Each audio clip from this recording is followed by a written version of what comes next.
யோகிராம் சுரத்குமார், ஜெயகுரு ராயா. யோகியுடன் கொஞ்ச தூரம். இதன் ஆசிரியர் எஸ். பார்த்தசாரதி ஐயா அவர்கள். இன்று நாம் பார்க்க இருக்கும் தலைப்பு யோகியின் சரிதம். நர்தரா உத்தரப்பிரதேச மாநிலத்தின் கீழ்கோடியில் கங்கை கரையில் அமைந்த ஒரு குக் கிராமம்.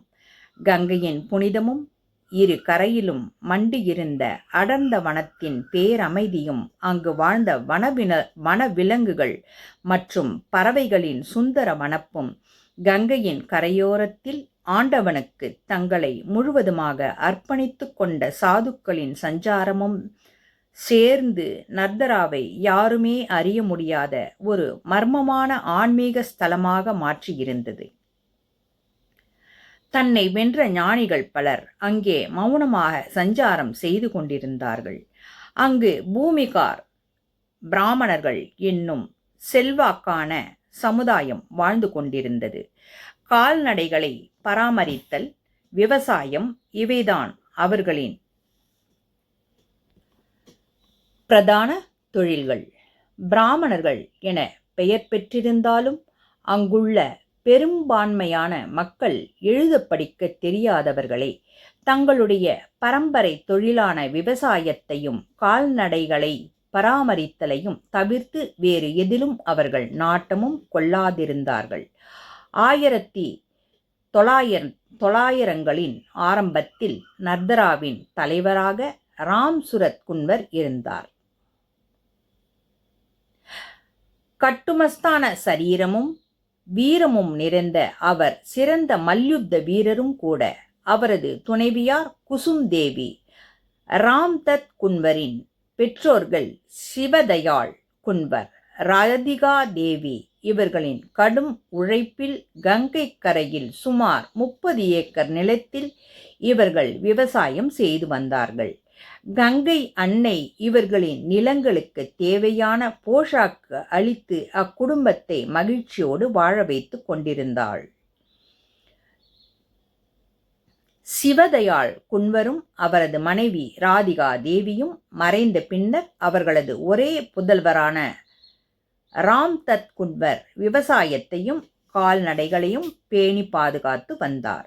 அவருக்கு 3 புதல்வர்கள். மூத்தவர் மனரக்கன் குமார், அடுத்தவர் ராம்சுரத் குன்வர், மூன்றாமவர் ராம்தஹின் குன்வர். இந்த அருமையான குடும்பம் பெருமையாக நர்தராவில் வாழ்ந்து வந்தது.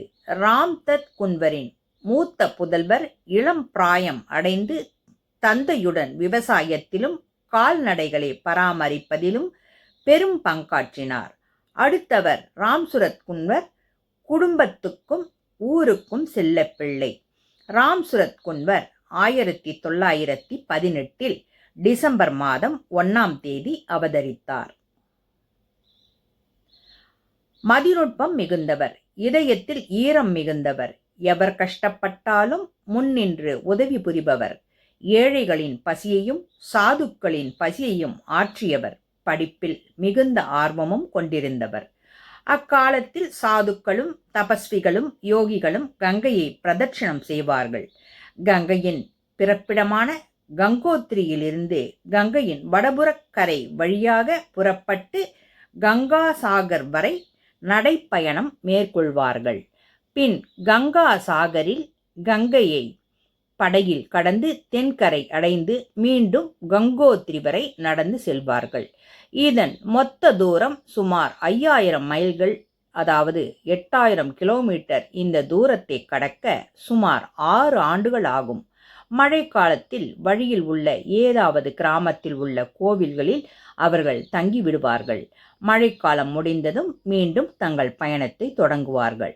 இத்தகைய மகா வீரர்கள் நடந்து செல்லும் பாதையில்தான் நர்தரா அமைந்திருந்தது. சில நேரங்களில் இரவில் சில சாதுக்கள் நர்தராவில் கங்கை கரையில் தங்குவதுண்டு. அவர்களுக்கு ராம்சுரத் குன்வர் தான் முதலில் ஆகாரம் அளிப்பவராக இருப்பார். சில சமயங்களில் இரவில் நேரம் கடந்து வரும் சாதுகளுக்கு ஆகாரம் படைப்பதற்காக எவருக்கும் தெரியாமல் தன் வீட்டிலும் ஏன் சில சமயங்களில் அடுத்தவர் வீட்டிலும் உணவுப் பொருட்களை எடுத்து சென்று விடுவார். அப்படியே எவருக்கேனும் தெரிந்தாலும் அவர்களும் ராம் சூரத் குன்வரை எதுவும் சொல்வதில்லை. ராம் சூரத் குன்வர் கங்கை பிரதட்சிணம் செய்யும் சாதுக்களை பார்ப்பதிலும் அவர்களை போஷிப்பதிலும் மிகுந்த நாட்டம் கொண்டிருந்தார். அவர்களின் சுதந்திரம், துறவு, பயண அனுபவம், ஆனந்தம், பகவத் ஞானம், தியானம், வாழ்க்கை முறை ஆகியவை ராம் சூரத் குன்வரை மிகவும் கவர்ந்தன. எத்தகைய இன்பமயமான வாழ்க்கை! அந்த சாதுக்களையே கவனித்த வண்ணம் ராம் சூரத் குன்வர் ஏங்கி நிற்பார். ராம் சூரத் குன்வருக்கு 13 வயதானது. ஒரு நாள் நர்தராவில் உள்ள கிணற்றில் தண்ணீர் இறைத்து கொண்டிருந்தார். நீண்ட கயிற்றில் ஒரு வாளியை பிணைத்து அதன் மூலம் தண்ணீர் சேந்தி கொண்டிருந்தார். அவர் தண்ணீர் சேர்ந்து கொண்டிருந்த இடத்துக்கு நேரெதிரில் கிணற்றின் மறுபக்கம் ஒரு சிறு பறவை அவரையே உற்று நோக்கி கொண்டிருந்தது. அச்சிறு பறவையின் அழகால் கவரப்பட்ட ராம் சூரத் குன்வர் கையில் பிடித்திருந்த கயிற்றுடனேயே அப்பறவையை ஆவலோடு பார்த்து கொண்டிருந்தார். ஏதோ ஒன்று உந்தி தள்ள அவர் தன் கையில் இருந்த கயிற்றை அப்பறவையின் மீது வீசினார். சற்றும் எதிர்பாராத விதமாக அந்த பறவை அக்கயிற்றில் அடிபட்டு விழுந்துவிட்டது. இதன் தொடர்ச்சியை அடுத்த பாகத்தில் பார்க்கலாம். யோகிராம் சுரத்குமார். ஜெயகுரு ராயா.